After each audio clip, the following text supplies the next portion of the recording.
Okay, let's unpack this. We're doing a deep dive today into, well, a topic that maybe feels a bit secular. Money, wealth management. Right. Things you might expect in a business class or something. Exactly. But the source material we're looking at, it's a detailed theological study, and it insists this isn't secondary. It's actually central to spiritual understanding. Yeah, the sheer focus is what grabs you. You hear a lot about prayer, ethics, rituals, but how you handle your money. It's presented here as maybe the most fundamental test of faith. It really is. Yeah. And the source immediately hits you with the scale of it in their core texts. The numbers. The numbers are kind of staggering. It argues that this isn't just some side topic. The claim is that the Bible has over 2,350 verses just about money, possessions, managing finances. Which is, well, think about it. That's way more than verses specifically about faith or even prayer. It really puts it in perspective, doesn't it? Yeah. It speaks volumes about priority. And it doesn't stop there. Look at Jesus' teachings. He gave, just over 30 parables, those really potent stories explaining spiritual truths. Right. Well, the source says over a third of those parables, they're directly about handling finances, property, dealing with wealth. So if the core teaching spends that much time on how we manage our stuff, Yeah. it must be profoundly important spiritually. Our daily economic choices matter. Absolutely. Which leads to the big question. Yeah, why? Why this intense focus on wealth in a spiritual context? What's the connection the source is making? The argument is pretty direct. Money is like the clearest reflection of what's going on inside you. Your heart, your real thoughts. It's a barometer. A barometer. I like that. Yeah, because you can maybe look devout in public, follow rituals, say the right things, but how you actually use your resources, save, spend, share, that's presented as the unvarnished truth. No hiding there. None. It shows what you truly trust, what you truly value, where your relationship with a higher power really stands. That completely reframes it, doesn't it? It's not just financial planning, it's spiritual discipline. So, our mission today is to dive deep into one specific principle from all this. The idea that it is more blessed to give than to receive. A very famous phrase. It is. Originally recorded, we're told, as uniacella. We need to figure out, what is that blessing? Why does the source claim the giver gets more out of it? And what does this look like in the real world? Okay, so before we even get to the act of giving, the source says, hold on, there's some groundwork, foundational stuff you have to accept first. Absolutely. It's like you can't build a house without the foundation. This framework changes everything about ownership. And it starts with divine ownership, sovereignty. Right. The source hammers this home. God created everything, every single thing, heaven, earth, birds, animals, the whole lot. Creation itself establishes who the owner is. And crucially, this isn't just something that happened way back then. It's not like God created it and walked away. No, exactly. The teaching stresses God rules over everything right now, actively guides history. Okay. So the logical next step is that anything you have, anything an individual possesses, your car, your house, even the salary you earn with your own skills, it's ultimately a gift from the Creator, held at His pleasure. That's a huge mental shift. It's massive. And you can't sidestep it if you want to understand the rest. It's the absolute premise. So if God is the owner, what does that make us? We're stewards. That's the identity the source assigns. A faithful and good steward, basically a good manager. Right. But what does that look like? Going from thinking, I own this, to I manage this. How does that change how you handle your savings, your spending day to day? It's revolutionary, really, because it changes your emotional connection to your stuff. If you truly believe you own it. You protect it, you hoard it, you worry about losing it. Exactly. Your instinct is protection, accumulation, anxiety. But if you're just a steward, a manager, your job shifts. It's not about absolute possession anymore. It's about wise deployment. A good steward looks at the resources and asks, how do I use this best for the owner's goals? It takes the personal burden, that anxiety of ownership, right off your shoulders. That's essential for generosity, isn't it? Otherwise, you'll always think, I earned this, my sweat, my brains, why should I just give it away? right. But the moment you accept you're a steward managing someone else's assets, well, you're suddenly much more willing to follow the owner's instructions about where those assets should go. You give the control, the sovereignty, back. It breaks down that resistance to sharing. Completely. So this raises a big question for me. How does this shift from owner to manager fundamentally change how someone defines financial success? Oh, it flips it entirely. Success stops being about how much you pile up and keep. Accumulation is out. And it becomes. Faithful management. Were you wise? Were you faithful with what was entrusted to you? Did you distribute it well? Did you grow it according to the owner's interests? So using assets to serve others, advance the owner's goals, not just max out personal comfort. Precisely. And this ties into another key prerequisite the source mentions, contentment. Ah, right. Needs versus wants. Exactly. The teaching says God promises to supply our needs, but not necessarily all our wants. That distinction encourages being satisfied with what you have. Which you need if you're going to give things away. You can't give freely if you're always scrambling for more for yourself. Contentment is the foundation for releasing resources. So free giving depends on accepting you're not the ultimate owner and trusting you have enough. It's an internal shift first. Okay, the stage is set. Divine ownership, we're stewards, we practice contentment. Now we can tackle the core phrase. It is more blessed to give than to receive. Where does this actually come from? It's famous, but you said it's not in the main Gospels. Right, it's a bit of a historical curiosity. The Force confirms, yes, it's attributed directly to Jesus, but you won't find it in Matthew, Mark, Luke, or John. So where is it? It's recorded in the book of Acts, chapter 20, verse 35. It's the Apostle Paul speaking. Okay, what's the context? He's talking to the elders from the church in Ephesus, giving them some final instructions, really practical stuff. He's urging them to work hard, support the weak, the poor. And then he says, remember the words of the Lord Jesus, how he himself said, it is more blessed to give than to receive. Interesting. So what does that tell us? Two key things. First, even though it wasn't in the main four Gospels, this saying was clearly known, circulated, and accepted by early Christians as something Jesus actually taught. It was authentic. Okay. Second, its context wasn't just philosophy. It was tied directly to action, hard work, service, providing for people in need. Got it. So let's break down the terms. Giving. It's not just writing a check, is it? No, the source emphasizes a much broader meaning. Giving, means actively imparting, distributing. Yes, it can be money, offerings, but it's also active service. Like what? Like preparing food for someone who's hungry, offering hospitality, a place to stay, or even just showing genuine active concern for someone's specific needs. It's an outward, self-sacrificing action. And That's the flip side. Taking in, being served, receiving help or hospitality or even teaching. Okay.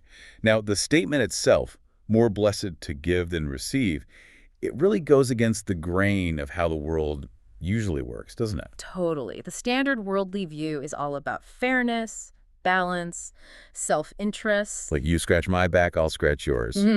Reciprocity. Exactly. I treat you well if you treat me well. It's about minimizing personal loss, keeping things equal. But this divine view, as the source calls it. It flips the script. It says when you move from receiving, which is comfortable, easier to giving, initiating the gift, you actually get a greater benefit, a greater blessing, more than the person who just got the stuff. That's deeply counterintuitive, goes against our instinct to acquire. It really does. Which brings us right to the core. Yeah. What is this blessing, this foo? Because the source spends a lot of time tearing down common ideas about it. Right. It's very specific about what the blessing is not. Meticulously so. The core argument is, if the blessing could just vanish overnight, if it's easily lost, it can't be the real eternal blessing Jesus was talking about. So it challenges the usual suspects. First, wealth, money. Yeah. Money's fleeting, right? Markets crash, lawsuits happen, stuff gets stolen, it can disappear. The source even mentions that old saying, wealth doesn't last 3 generations. It acknowledges how temporary money can be. Okay. Second on the not list, status or power. Just as unstable. You could be in charge today, highest position. Tomorrow, politics shift, things change, you're out. It depends entirely on external factors. And third, health. Even health feels personal, but illness, accidents, they can change everything in an instant. Okay. So if these are the guaranteed blessing, the promise feels kind of empty because they're all vulnerable. What's really striking is the emphasis on resilience. If the reward depends on things outside your control, if you can lose it while you sleep, it's not the true blessing. Exactly. So the question becomes, what is? What is the true blessing then? It's defined as something internal, spiritual, eternal. It's described as spiritual abundance, 内在的丰盛, an inner wealth. Inner wealth. Yeah. Something that cannot be taken away by others or lost to time or destroyed by hardship. That internal resilience, that's the real reward for the giver. Can we flesh that out? What does that internal wealth, that spiritual abundance actually feel like? What does it look like day to day? Primarily, it shows up as deep internal joy and peace. And crucially, it's independent of your external situation. Independent. The source points to that classic description in Philippians 4.7, the peace that surpasses all understanding. That's the kind of peace. It stays with you even when life outside is tough, chaotic, maybe even full of suffering. The source used the example of migrants, right? Facing huge challenges. Yeah, great illustration. Someone moves to a new country, maybe like Australia as mentioned. Huge hurdles. Language, finding work, culture shock, maybe even prejudice. Objectively difficult. Yet this promised spiritual abundance means that despite all that external difficulty, the internal peace holds firm. So it's different from worldly happiness. Totally different. Worldly happiness is circumstantial. You're happy because you got a raise, because something good happened. This peace, the blessing from giving, it's independent. A deep, steady serenity. And the source argues the giver receives this more abundantly than the receiver. Yes, because the giver is actively engaging in faith, in trust. That very act reinforces this internal core. The receiver gets the material benefit, which is good, but the giver gets the deeper spiritual transformation. Okay, so the blessing is internal spiritual abundance, peace. Now let's look at the tangible results. What actually happens spiritually for the person who embraces this giving principle? Well, the first and maybe most important result is a deeper connection with God. That's central. How does that work? The principle is, when you obey the teaching to give, you're acting in a way that mirrors the Creator's nature. God is the ultimate giver, right? So when you give, you align yourself with that nature and you draw closer. The source mentioned James 4.8. Draw near to God, and He will draw near to you. Exactly. And the act of sacrificial giving your money, time, energy, talents, especially when it costs you something that's seen as the practical way you initiate that closeness, it's active faith training. Faith training, like a spiritual workout. Precisely. The source uses the term Kaolian spiritual training. It pushes you out of your comfort zone. When you let go of resources that feel important, you're basically saying, I trust God is the real provider. You're demonstrating dependence. Yes. You believe God will bring back abundance, His fullness, even if your bank account looks smaller for a moment. That act of trust, of dependence, it powerfully strengthens the spiritual connection. Okay, so closeness to God is number one. What else? The source talked about spiritual growth, specifically the fruits of the Spirit. Right, from Galatians 5. Love, joy, peace, patience, and so on. All 9 are important, but the source really zeroes in on the first one. Love, Renee. Why love specifically? Because it's seen as the most direct, the most concrete expression of giving. And the source makes a crucial point. The act of giving can't be separated from the attitude behind it, specifically love and joy. Meaning if you give grudgingly, it's hollow. It might even be damaging to the whole point. Charity without love misses the mark spiritually. The anecdote about distributing U.S. aid in Taiwan really drove this home for me. The flour and oil after the war. Oh, yeah. That's a powerful story. It paints such a clear picture of the difference. The aid itself, flour, oil, was obviously a material blessing. People needed it badly. But the delivery method mattered. Hugely. Scenario 1. The church volunteers hand out the stuff, but there may be grim-faced, impatient, rushing people. Here's your stuff, move along. The recipients get the good. They get the flour, yes, but they walk away feeling processed, maybe even a bit demeaned. The impression of the church, of the faith behind it, is negative, cold, demanding. Got the commodity, missed the connection. Exactly. Now, scenario 2. Same flour, same oil. But the volunteers distribute it with genuine warmth, smiles, maybe a kind word. Jesus loves you. Now, the love of God is actually displayed. The act becomes meaningful. The spiritual blessing, joy, connection, peace gets transferred along with the material stuff. So the key takeaway isn't how much you give. It's the heart, the attitude, the love and joy you bring to the act. That's where the real blessing lies, for both giver and maybe even more profoundly for the receiver in that moment. Okay, that makes sense. And this leads to the third tangible result you mentioned, is spiritual authority and influence. How does giving connect to leadership?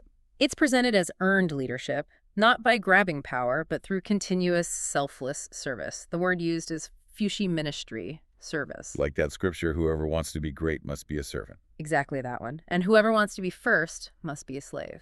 It's a paradox. The source argues the truly blessed, the truly influential people in a spiritual community are those who serve quietly, joyfully, without needing the spotlight. And this service reflects God's nature. That's the connection. Unconditional giving. It's not about asserting yourself. It's about yielding your own comfort, prioritizing others. And paradoxically, that very act of yielding, of pouring yourself out, Is what grants real spiritual influence. yes, true, lasting authority. The more you pour out in service, the source suggests, the more you are filled internally with that peace and joy, and the greater your capacity becomes to positively influence the community around you. We've talked about the internal blessing, the spiritual results. Now let's get practical. This requires faith in action, right? And the source brings up the tithe, specifically that Old Testament instruction in Malachi. It's framed as a unique invitation to actually test God. Yeah, it's pretty remarkable. Malachi chapter 3, verse 10, God is speaking to the Israelites, telling them to bring the full tithe, a tenth of their earnings, their produce, into the storehouse. And then he says, test me in this. Test me. You don't hear that often. The source highlights it as the only place where God explicitly tells people, go ahead, test me, prove me. It's an extraordinary challenge, an invitation. And the promise attached is huge. God says he'll open the windows of heaven and pour out so much blessing you won't have room for it. Sounds amazing, but what did windows of heaven mean back then? Context is everything here. The source points out the climate in Israel, very dry, heavily reliant on seasonal rains for survival, a lot like Adelaide, actually, which the commentary mentions. So in that agricultural society, windows of heaven opening meant one thing very literally: rain. Rain was life. It guaranteed the harvest. Without it, disaster. So the promise wasn't necessarily piles of gold raining down. No, it was the promise of necessary life-sustaining resources. Rain is free water from God. Trying to irrigate yourself, especially back then, hugely expensive, often impossible. God was saying, trust me with the tenth you can control, and I'll provide the essential abundance you can't control. That makes so much more sense. Trust unlocks provision. Precisely. And the source doesn't leave it as ancient history. It connects it to a modern story. An anecdote about a believer involved with a potato farm. Oh, right, the potato farm. Yeah. This person decided to strictly follow this principle of giving the tithe. And at a critical time for the crop, apparently there was this heavy, unexpected winter rain. Just fell from the sky. The free water. The free water. And it didn't just save the crop. The source says it boosted the company's profit by something like $1 million, or maybe TWD, a huge amount. Wow. That's quite direct. It is. The takeaway is clear. Giving, especially something like the tithe, requires immediate faith. It often feels counterintuitive. Logic might say, hold on to that tenth, but faith trusts God for the bigger supply, like trusting for rain you can't produce yourself. It goes back to being a steward, doesn't it? You manage the 10% according to the owner's instructions. And the owner ensures the other 90% thrives. That's the idea. Okay, let's shift to a really detailed case study now. The story of Wu Mengzhen, the Taiwanese sister. Her journey seems to capture so many of these principles. It's a powerful narrative. Her background is key. Before her conversion, she was searching desperately for peace.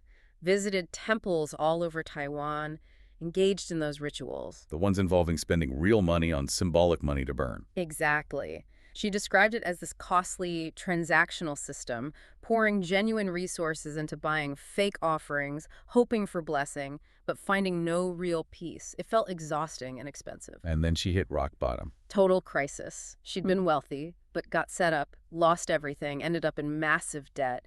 It was in that state of desperation that she encountered Christianity. And what struck her about it? The contrast. No money needed for rituals. Pray anywhere, anytime. Just one God. The barrier wasn't financial. It was just belief. It felt liberating. But then, despite being broke and in debt, she started giving. Yes, and this is crucial.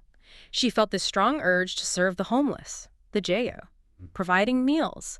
Not because she had extra, but because she identified with them. She'd run away from home young, lived rough herself. So she gave what she had. Her skill, cooking, which sadly she'd learned young because of an abusive childhood, having to cook for the family from age 8.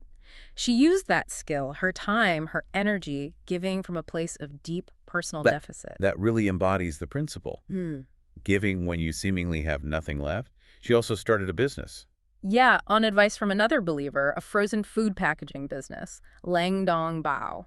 But it didn't take off immediately. In fact, it failed at first. Lost more money. Ouch. But she kept serving the homeless. She persisted, which shows, I think, that her service wasn't tied to expecting an immediate financial reward. The blessing wasn't instant profit. And then came the turning point.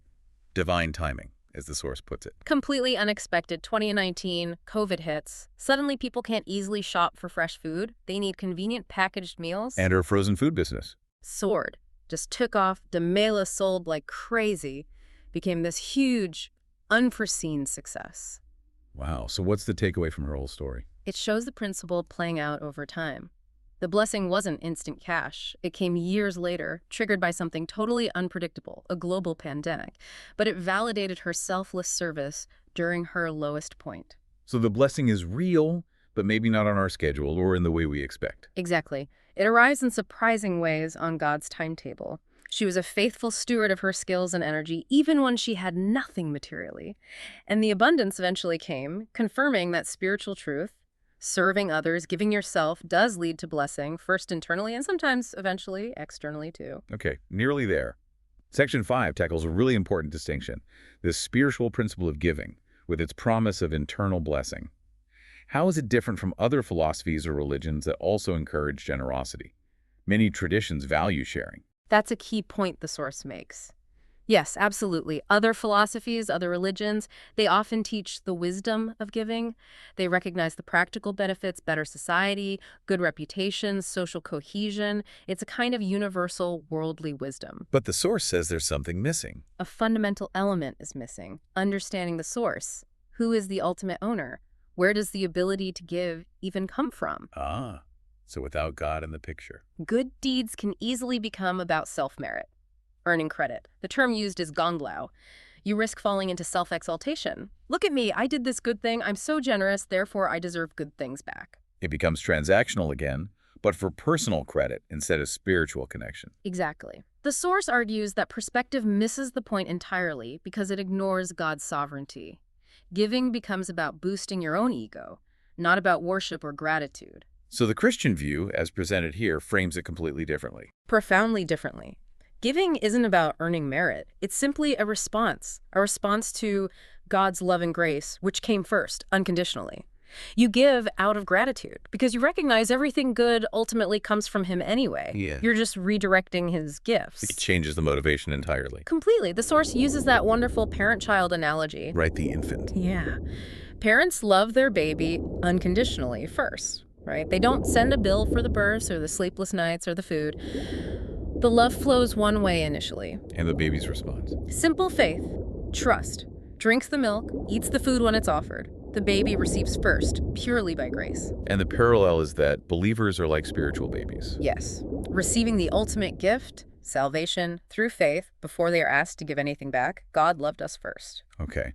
But then, as the child grows, the parent hopes, desires to see the child reflect the love they received, to care for others, be kind, well, the word used is saoshin, filial, respectful, showing they've internalized the parent's values. And that response isn't about paying the parents back with grand gestures. No, it's in the small things, the daily life, how they treat others. It shows the parent's love has taken root. Similarly, God desires His followers to mature, to grow, and to start reflecting His generous, loving nature through their own giving and service. So giving becomes less an obligation, more a natural reflection of the love received, from earning to reflecting. Beautifully put. That's the core difference in motivation. Okay, let's wrap this up. Bring it back to what this means for you, the listener. We've seen the blessing is internal, it's eternal, it comes in surprising ways, and giving is spiritually superior to receiving. The source ends with this really powerful reflection on what grace and truly means. Yeah, it's centered on this person, Jesse, who had this incredible recovery from a stroke, a near-death experience. And what was the impact? Jesse showed that it just completely changed everything. All the previous worries, money, status, accumulating stuff, they just vanished, became totally irrelevant in that moment. So what did matter? Just the basics. Being alive, breathing. Especially, Jesse said, for the sake of the young children. Everything else was just noise. Wow. That's perspective. A profound perspective. Jesse's conclusion was, every single day you wake up, every breath you take, that is grace, unmerited gift. We take it so for granted, don't we? Completely. The source points out, we only tend to appreciate basic existence when we face losing it, like Jesse did. It's only then we realize just being here is the ultimate foundational blessing. And realizing that constant unearned grace. That's what fuels the desire to give freely. unconditionally, because you realize you've already received the greatest gift. It closes the loop. If existence itself is the ultimate non-material blessing we've already received, Yeah. then we're operating from abundance already. Letting go of material things becomes easier, a response of gratitude, not a painful loss. Exactly. Which leads to, I think, a final provocative thought for you, the listener. If the deepest, most resilient blessing really is that internal peace, that realization that just being is grace, how might adopting this principle of giving, maybe even just starting small as a faithful manager, how might that shift your perspective? How might it change what you consider real wealth, real success in your life? Is success what you hold on to, or is it the love and joy you share, you reflect? That choice, according to this source, determines whether you experience the true, lasting blessing. Something to think about.